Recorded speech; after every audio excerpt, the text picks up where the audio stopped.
So, kung ako sa inyo mga OLA agent, ngayon pa lang, ay maghanda-handa na kayo. Kung talagang hindi kayo aalis diyan sa mga pinagtatrabahuhan yung mga abusadong OLA ng mga company. Paalala lang, magiging maigting ang pagre-raid ngayon. At ilang balita na yung pinanood ko, ilang interviews na yung pinanood ko ngayon maghapon, at may i-update ako para dun sa mga biktima rin ng OLA.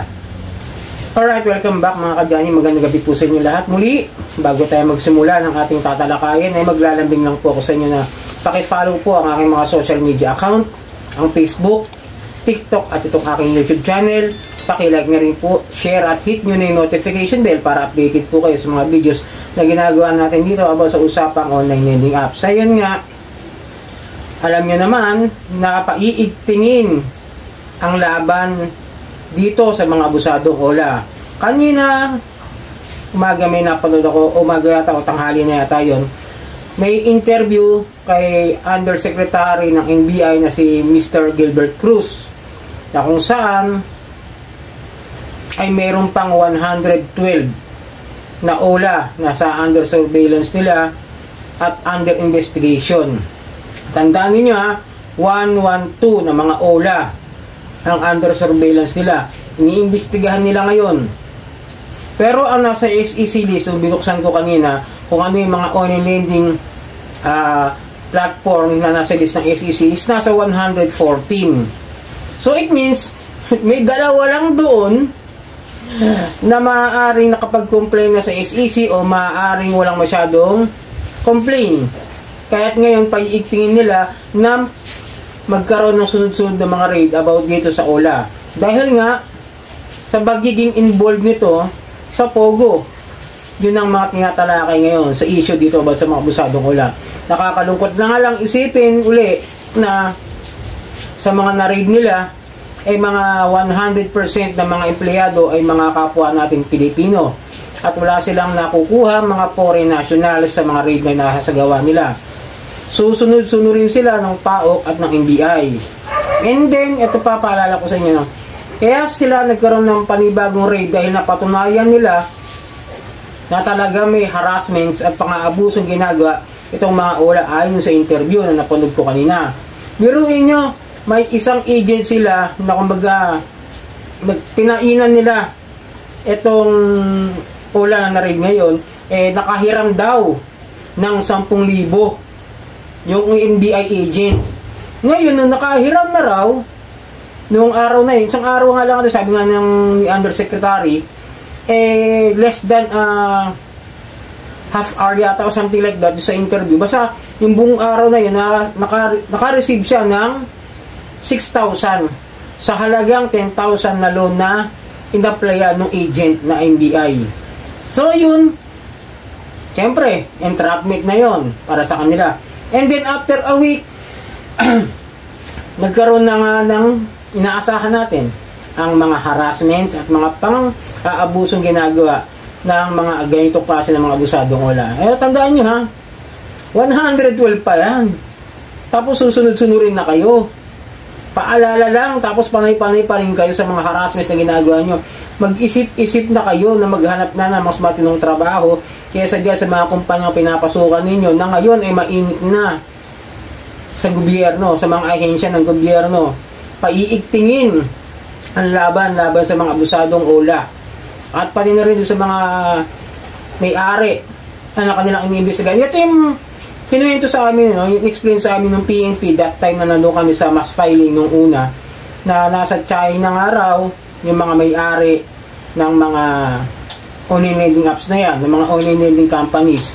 Kaya medyo kung magkakaroon talaga ng mga raid ngayon, lahat Pilipino makukuha.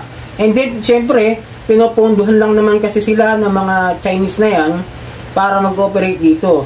Kayo mga Pilipino naman na nasa talagang marami ng nalalaman dyan, it's better na bumalikan na kayo o it's better na umalis na talaga kayo para sa inyong pamilya. Kasi pag nahuli kayo, tutuluyan na talaga kayo ngayon. Kita mo hanggang ngayon, nasa ano pa rin daw, nasa kustudiya pa rin ng PAOK yung mga nahuli. Diba? Ilang araw na. Ano nga bukas, Huwebes na, mag-iisang linggo na sila roon. under ano na sila, talagang tutuluyan sila ng mga biktima ng mga OLA na ito. Talagang sasampahan sila ng kaso. And then, itong si SEC, tutuluyan na rin yung kumpanya na kapag naiakit na yung mga filing cases dun sa mga empleyado. Tapos si SEC naman, iakit na sa korte kung ano yung mga panganilabag na mga unfair debt collection practices, mga memorandum na kung saan inabuso nila yung karapatan nila, yung mga pribilehiyo ng mga online lending doon sa paglabag sa karapatan ng mga umutang. Tandaan ninyo, iakit yan. Tapos malamang yan, susunod mga revoke. Kung yung 112 na yun, lahat mahuli. Di ubos. Ubos yung list na SEC online lending platform registry sa kanila. Pero mo 140 na yung ano na yan, yung OLA na yan, na nakarehistro sa kanila, mawawala pa yung 112. Dalawa na lang yung gagana. It's either either bilis o tala. Yan. Ayun lang kasi dalawa lang yung hindi na na hindi sinama kasi nasa title ng balita na is 114. Tinignan ko sa SEC, 114 nga. And then sinabi naman ni Undersecretary is 112 ang under surveillance nila ngayon.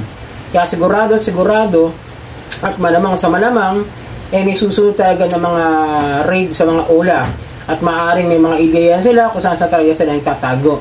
Kaya kung ako sa inyo at sa mga biktima ng OLA pwede naman kayong dumiretso sa NBI, no? Kaya sa PAOK kumatilala muna ko sa PAOK na dyan sa PNP ang ano niyan, ang opisina ng PAOK sa NBI, pwede kayo dumiretso ron, pwede rin kayo mag-email. Ngayon kung ngayon nasa mga probinsya nga po kayo, meron silang mga regional branches kung tawagin, PNP, Anti-Cybercrime Regional Offices, NBI Regional Anti-Cybercrime, mga ganon. Meron yan, tapos mga presinto na pwede kayo lumapit.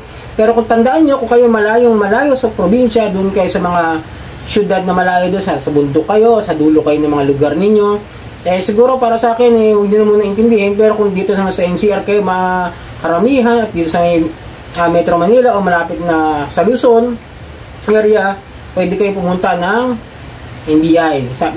Pero pwede rin kayo mag-complain. Nag-update din po si Winston Casio, si Director Winston Casio ng PAOK, na pwede kayo mag-email ulit sa kanya kung ano yung mga problema nyo o yung mga hinaing nyo, yung reklamo nyo dyan sa mga abusadong OLA. Pwede ulit kayo mag-email sa kanila, nakalagay naman doon. And then ito naman sa mga groups na tutuluyan itong mga nahuli, tutuloy-tuloy talaga yan nila Madam Kikay.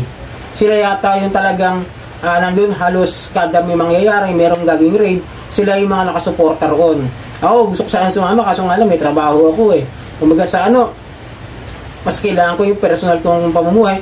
Eto, ina-update ko lang kayo. Ngayon, may GC kasi ako, nasabi ko, kung gusto nila, try natin mag-email doon sa PAOK para mabigay namin yung mga karagdagang impormasyon doon sa mga pangaharas nitong dalawang OLA na na-raid.